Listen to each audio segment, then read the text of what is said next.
એ માડી મારું મેળીનું રોમ યોગ્ય છે. માડી મારો દીકરો વિચાર માડી અને મધમો બી ના લાવું તો મારે મધમો બી હું નકમો પડી જાઉં. માં હું કહું છું એક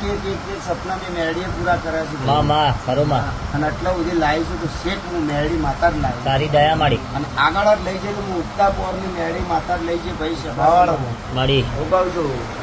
એ આજ મારા માટે 117 નહીં ભાઈ હું કહું છું માં પણ આ પહેલું 17 મારી મેરડીનું છે તે હરખથી લાવે છે બાપા ભાવેશ માડી મારું મેરડીનો ભગવાન એવું કહે છે હું ઉગતા પોરની મેરડી માતા ઊંઘીએ છું ભાઈ માડી એ આ બાધાનું આ ઉર્વશી દીકરા નામ ખબર ના હોય પણ મારા ચોપડે લખ્યું છે 17મો નંબર છે ઉર્વશી નો માં ભાઈ આ નારિયેલ આ ચૂંદડી અને આ પેડાના અગરબત્તી ખરું માં ભાવેશ હું દુઃખ હતું મને માતાને ખબર છે ખરું માં પણ આજ બરોબર દૂર કરીને બેઠી છું ખરું એ દૂર કરીને ચમ બેઠી છું તમારો ભાવ ને વિશ્વાસ હતો લકર